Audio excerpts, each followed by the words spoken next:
Une hydrolienne, la première du genre, un reportage signé Alix Le Bourdon.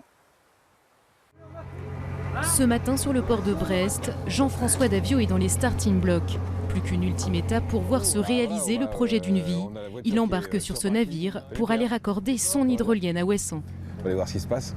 Le 25 juin dernier, le mastodonte de 17 mètres était immergé en plein Fromveur.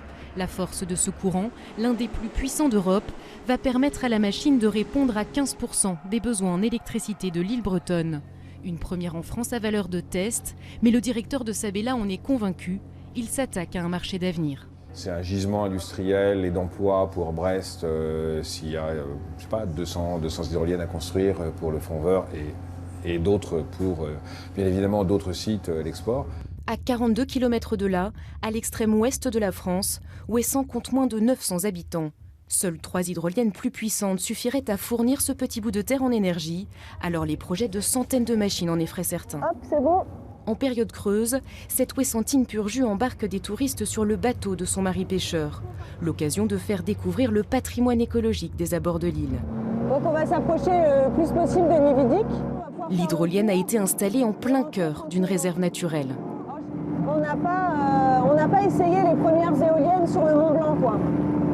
Donc sous prétexte que sous la mer on ne voit rien, le Fromveur c'est des endroits qu'on n'a pas forcément inspectés. Il y a peut-être des espèces qu'on ne connaît pas encore qui vivent au fond de ce courant.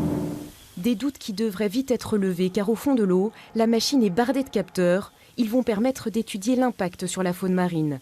En charge de ces analyses, le parc naturel marin d'Iroise. L'instance veille à la protection de cet espace sous-marin d'exception. Le directeur a donné son feu vert au projet de l'hydrolienne. L'hélice tourne assez lentement. Ça n'est pas un ventilateur qui tourne très vite, ça tourne assez lentement. Et donc, il n'y a pas de risque que ce soit un hachoir à poisson, si vous voulez. Sur l'île, tout est déjà prêt pour accueillir l'énergie renouvelable.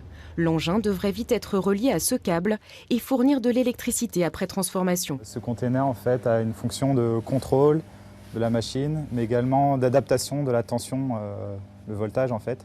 On diminue légèrement la tension arrivée pour l'adapter au réseau de Ouessant.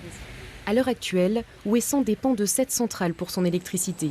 Un groupe électrogène composé de 4 gros moteurs de bateaux alimentés au fioul. Une énergie polluante, mais pour la sécurité des habitants, le maire n'est pas prêt à tirer un trait sur ce système. On veut bien être un laboratoire, mais pas des apprentis sorciers. Donc on est même très fiers de ce que fait Sabella avec l'hydrolienne. Mais moi je suis redevable devant mes administrés du fait d'avoir de l'eau, d'avoir de l'électricité. C'est essentiel à la vie de tous les jours. Plusieurs fois par semaine, Ondine vend la pêche de son mari sur la place de l'église. Des fois, ça fait mal au cœur. Enfin, c'est des bêtes de 2 kilos, mais on les remet à l'eau. C'est normal. Ouais. Non, surtout le homard, c'est quand même une bête qui met du temps à grandir. Une pratique respectueuse des espèces et de la nature. Avec sa forte conscience écologique, la jeune femme sait que son discours sur l'hydrolienne peut paraître contradictoire. Je crois qu'il ne faut pas, au prix de se dire, voilà, on a fait des choses catastrophiques avec le nucléaire, accepter tout du renouvelable. Si vous avez 300 machines dans le Fromveur, plus personne ne profitera de la biodiversité qu'on a ici. Gardienne vigilante de son île, Ondine redoublera d'attention dans 1 an. L'hydrolienne test sera alors retirée du Fromveur pour faire le bilan. Avec 14% de son énergie provenant du renouvelable, la France se place 13e.